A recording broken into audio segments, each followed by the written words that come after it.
niyabizi yise menshi yarakuze aratebiruka kubara nabitaha gusoma bibi byiwe ubu yabibaga ubuhanga nimumfashe kumumpera amashi menshi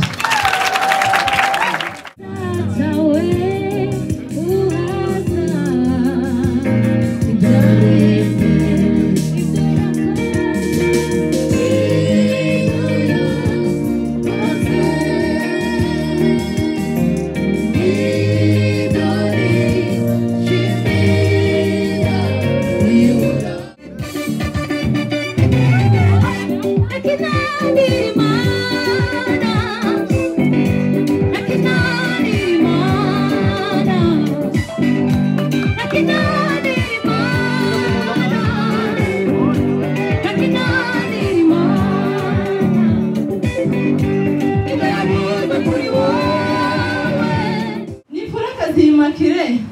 ariko ye ntarondoreka kugira ngo muyasobanukirwe mufashe mwifashisha amakaramu n'impapuro ni mutima w'urugo ni maso y'inyana mirundi miseke hindukira mama bakurebe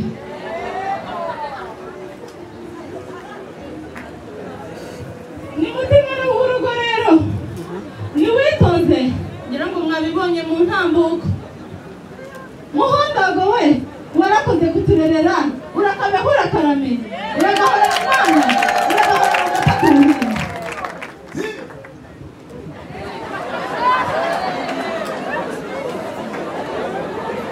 uyu rero ni mukobwa ndege mureba uw'imodoka ntakibesha wagira ngo yariremye wagira ngo rurema ajya kumurema yamugishije inama hindukira mama bakurebe hagati aho nimumfashe ababyeyi muzi kuvuza impundu muhaguruke mu mpera ababana impundu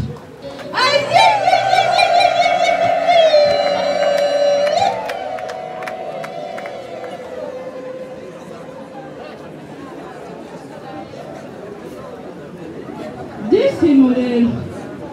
urakaza akunda gusenga uramenye utazamutesha umutora ati ntujye gusenga aho uzaba wibeshye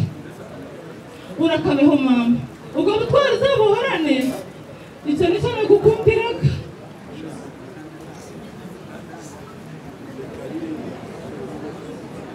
uyu rero akunda amata niyo mpamvu wumvise yagaje nigaje n'abijuru batashiririye yaraye mu kamomba abajemberi barajeherwa babijendwe ati nimusoma amajerika muragira ingaje wabo w'ibintu n'abantu Muhondo urakabeho urakarame uragahorana Imana uragahorana amata ku ruhimbi ariko mumfashe mu mahe amashi menshi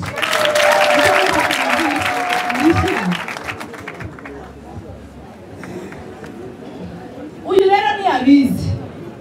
yise menshi yarakuze aratebiruka kubara nabitaha gusoma bibi byiwe ubu yabibaga ubuhanga nimumfashe kumumpera amashi menshi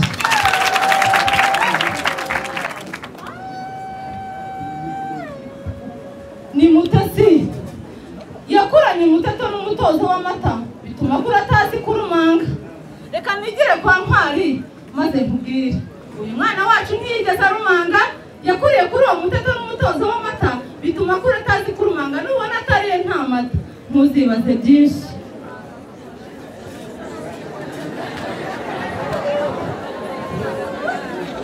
reka nshimire Oze Furaka yantumye ngo nkubwire ngo yakubonye umwe mu buhanga mu bakobwa ibihumbi Oze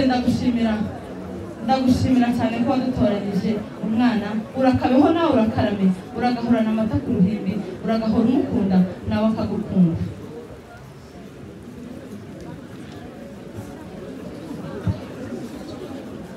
gize ngo mvuge menshi nabarambira gusa mwakoze kuba hano mwakoze mwese ababyeyi baragahorana Imana baragahorana amata ku ruhimbi yari umwana wanyu cyane Mwakoze cyane wakoze uri Ntwari y'umumama Imana igumugisha reka dusabe indirimbo twari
Ibihe byangezemo bintera kwiheba, hari ibibazo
watanze